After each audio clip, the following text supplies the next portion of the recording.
amigos, ¿cómo están? ¿Cómo les va? Espero que estén bien.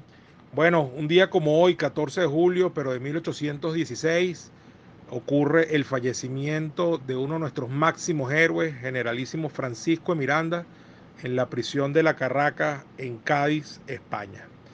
Yo creo que para hablar sobre la muerte de Miranda nos vamos a referir solamente a sus últimos 4 años de vida, es decir, desde el momento en que cae prisionero en La Guaira en 1812 hasta el momento de su fallecimiento, y en audios posteriores iremos haciendo mención a diferentes episodios de su vida que bien vale la pena dedicarle un capítulo completo, ya que su trayectoria fue tremendamente dilatada y prolífica y vale la pena hacerlo.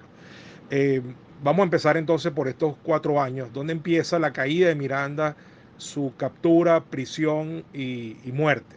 Bueno, empieza con la capitulación, que es firmada el 25 de julio en San Mateo, siendo Miranda jefe supremo de los ejércitos de Venezuela y ostentando el rango de generalísimo que le había sido otorgado justamente en función de la coyuntura que vivíamos en ese momento.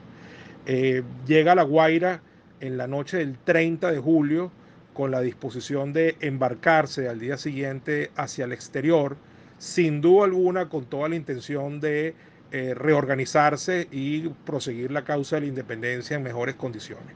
Sin embargo, bueno, muchos de sus compañeros de armas no lo leen así, y en esa noche entre el 30 y el 31 de julio es apresado donde pernoctaba, y fue encarcelado en el fuerte San Carlos el día 31. Ese es un hecho muy polémico al cual le dedicaremos un audio especial. Debo decir que allí permanece hasta enero de 1813, y en ese momento es trasladado al Castillo San Felipe de Puerto Cabello, donde queda recluido hasta mediados de ese año.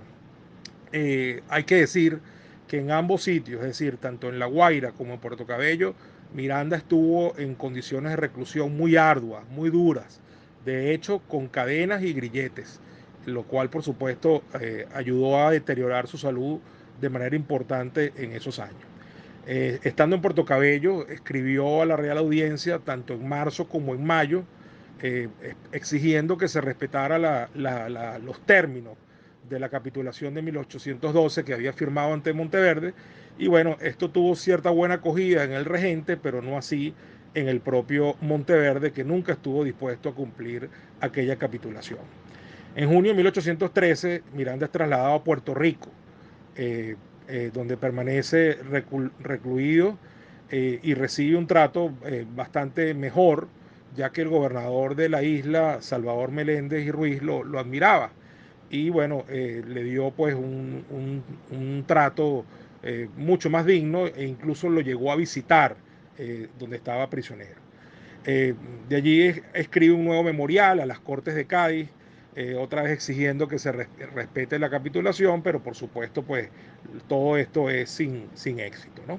En diciembre de 1813 se ordena el traslado de Miranda a España, y llega sorpresivamente a Cádiz, donde no lo esperaban, el 5 de enero de 1814. Ahí es encerrado en La Carraca, donde permanecerá prisionero hasta el día de su muerte. Al llegar, escribe nuevamente al rey exigiendo reconsideración de su caso, logra contactar a muchos de sus amigos que están en toda Europa, franceses, ingleses, etcétera. Logra conseguir algunos recursos que le asignen a sus sirvientes, e incluso llega a concebir un plan de fuga, pero este no llega a materializarse. En marzo de 1816, Miranda sufre lo que hoy conocemos como un ACV, un accidente cerebrovascular, y finalmente muere en la enfermería de La Carraca en la madrugada del 14 de julio de 1816, y desafortunadamente fue echado envuelto en su sábana en una fosa común, y hasta el día de hoy sus restos no se han encontrado. En el Panteón Nacional hay un cenotafio en su honor, y a los pies del sarcófago que está entreabierto se inscribe una oración que dice: Venezuela llora por el dolor de no haber podido hallar los restos del general Miranda. que han quedado perdidos en la huesa común de la prisión en que expiró este gran mártir de la libertad americana.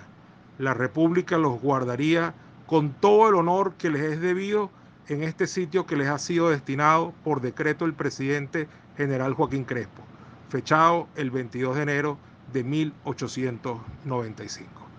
Honor y gloria a nuestro gran generalísimo Francisco de Miranda, precursor y prócer de nuestra independencia. Hasta luego.